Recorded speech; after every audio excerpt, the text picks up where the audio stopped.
One of the things I think about when I think about the need for clinical leadership is sort of what I see on a day in and day out basis, and that's that we've got a lot of really wonderful caregivers, very talented caregivers trying to do the right thing day in and day out. They're trying to take the best care of patients they can, and at times what's really concerning to me is that we see people sort of bumping their heads against the wall in frustration because the system that they're functioning within is really not designed to allow them to provide the best care in the way that they want to provide it.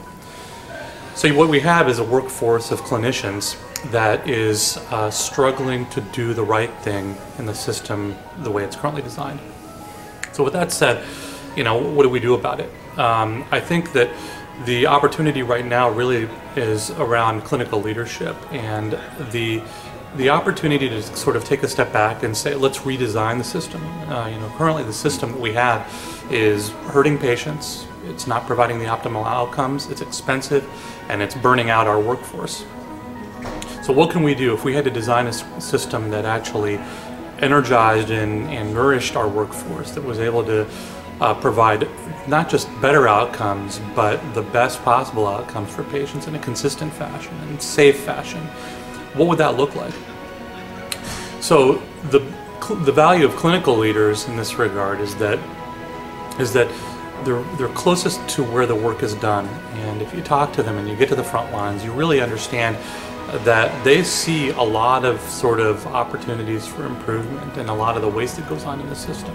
If you want to know where things are broken, you can ask them and they'll tell you. If we can provide them with the skills to sort of, and the framework to sort of look at these problems and envision changes and provide them with the skills to actually transform a system to work in a better way, I've seen remarkable results. So physician leadership plays a very critical role in all of this too. When I think about just the affordability aspects of healthcare right now, there's a lot that's been going on in terms of efficiencies as it relates to staffing, as it relates to the traditional levers of fixed assets and managing your cost structure and just a purely operational mindset. Not to say that there is an improvement, still opportunities for improvement there, but I think the thing that we have to realize is the thing that we haven't tackled is there's a lot of waste in terms of variation in terms of how we provide care to patients, and that if we can actually get our arms around that and ensure that of the 10 things that are evidence-based that these patients should be getting for this particular condition, that they're actually getting those things, and that there's not sort of waste in the process that adds excess cost to the system, we can take that and we can reinvest it back into the care and get it back close to where patients really need it. So the only people that can do that are clinical leaders, and physician leaders in particular have the potential to actually see those opportunities, and the role of leadership development in all of that is sort of translating a vision or possibility into making something real that makes a real tangible impact. Great.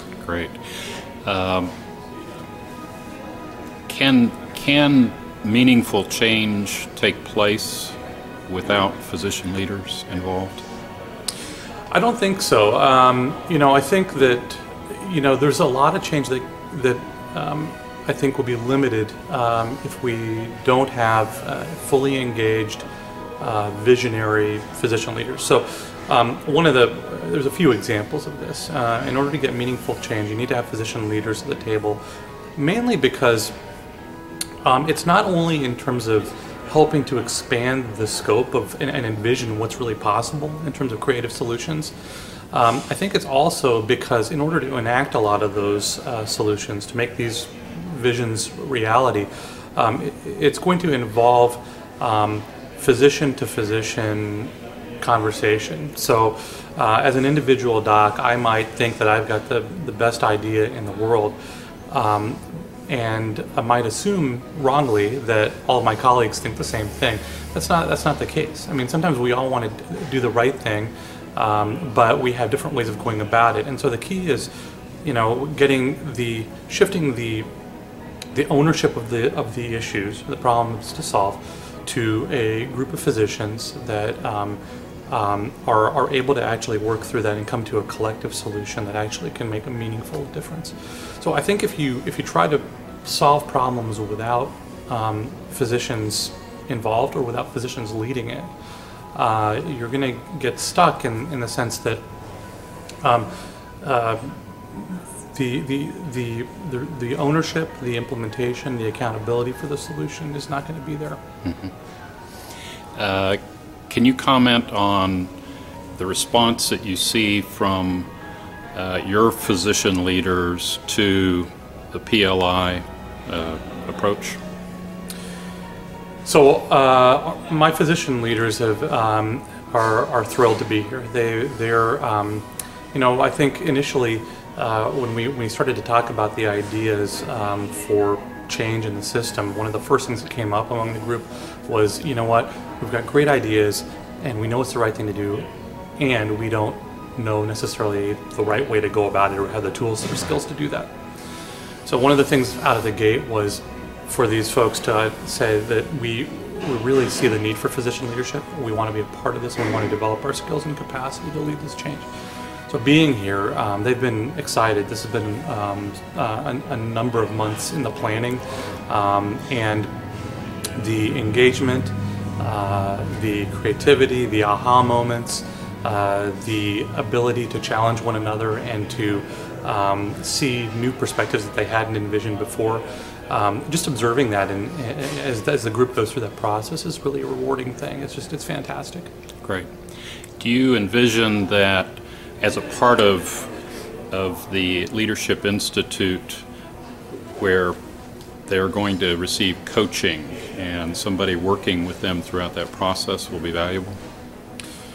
Absolutely. So I think that coaching is a critical component of the program that I think really will ensure not just success as it relates to the program, but I think will help a lot of these physician leaders navigate some of the transitions that they face, being both clinicians and physician leaders. A transition that's difficult for a lot of people to navigate. So I think coaching is critical in the sense that it's taking the conceptual framework, it's taking the project, and it's actually taking the individual aspirations and providing a space to work, one-on-one with a coach to actually dig a little bit deeper about stretching the realm of what's possible, to sort of share some of the vulnerable aspects of, look, I'm trying to achieve change in a particular area and I'm falling on my face. Having somebody to work through that with, I think, is going to be important.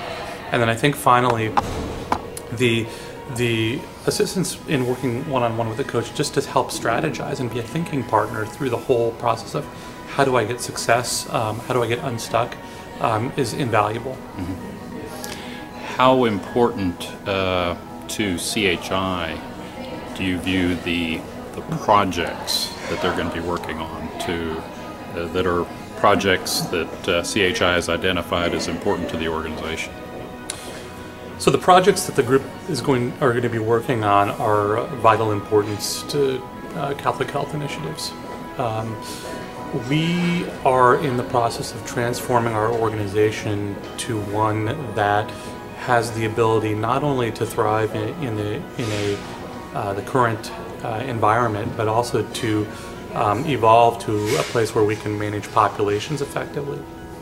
So the projects that the group are going to be working on are really designed to provide them with the capabilities to lead improvement that results in reduced variation in cost and in quality. And reducing that variation is actually necessary for our success.